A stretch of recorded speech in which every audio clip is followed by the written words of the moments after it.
Apple is about to pull off the ultimate magic trick. Sometime this September, they are going to drop a $2,000 phone and it is going to vanish from shelves instantly.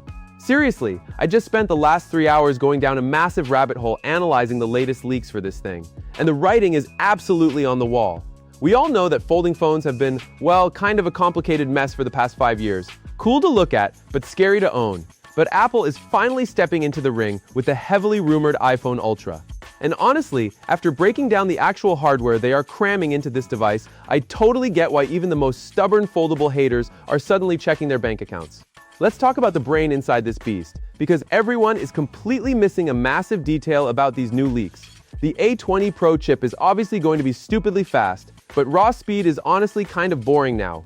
The truly wild part is how they actually built the thing.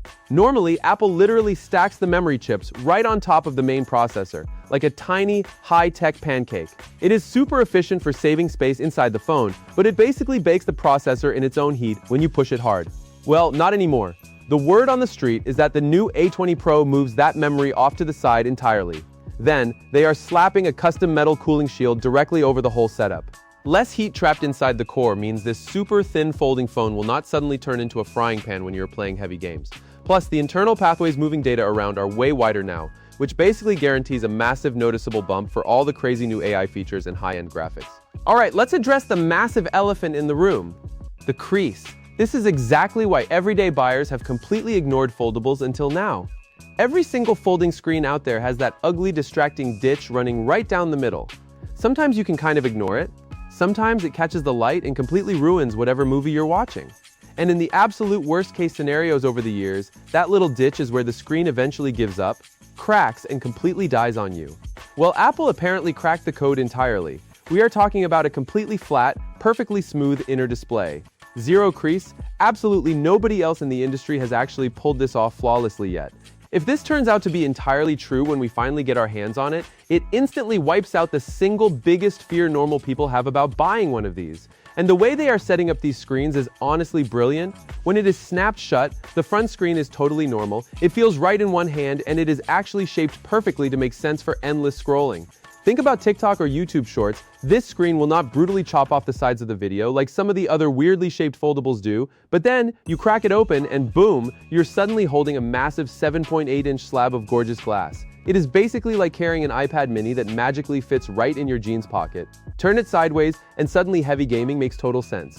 You actually get to see way more of the map than your friends playing on normal cramped screens. And finally, true, actual multitasking is arriving on iOS.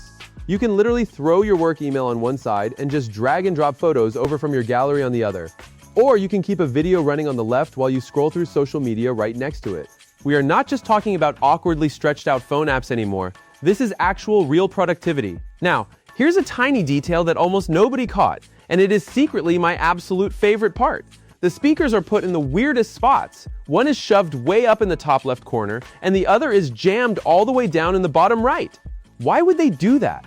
Because Apple's spatial audio engineering team knows exactly what they are doing. When you unfold this giant screen and hold it up, those opposite corners bounce the sound perfectly across the room to give you an actual, genuine surround sound bubble. This weird diagonal layout might honestly just make the Ultra the best sounding mobile device we have literally ever heard. Let's do some quick math on the battery, because this is where it gets absolutely crazy. If you look at the deep leaks for the rest of Apple's upcoming lineup this year, a highly specific pattern starts popping up. The standard iPhone Air 2 is heavily rumored to be getting an 11% larger battery. The massive 18 Pro Max is expected to jump up about 10% too. So if we take that exact same battery math and apply it to the early factory estimates we had for the Ultra, we are looking at a battery pack easily blowing past 6,000 milliamp hours. Do you realize how totally insane that is for a phone this thin? That would casually destroy the battery life of every single other folding phone that exists on the market today. And they are protecting all of this crazy tech with a brand new hinge. Because let's be real, hinges breaking, squeaking, or just feeling super loose after 6 months is the other huge nightmare with these devices. Apple's fix is a brand new, highly engineered liquid metal design. It is supposedly built from the ground up to stay incredibly stiff and perfectly silent for years of folding and unfolding. And that right there is the absolute core reason this thing is going to sell out on day one. It is the classic Apple safety net. People trust them to make batteries that do not randomly swell up, software that actually gets updated for half a decade without lagging, and hardware that simply just works. For millions of cautious people waiting on the sidelines, this is the ultimate safety stamp they needed. So, I have to ask you guys, is the iPhone Ultra finally going to be the device that makes you switch to a foldable for the very first time? Or are you going to hold on to your cash and let other people test it out first?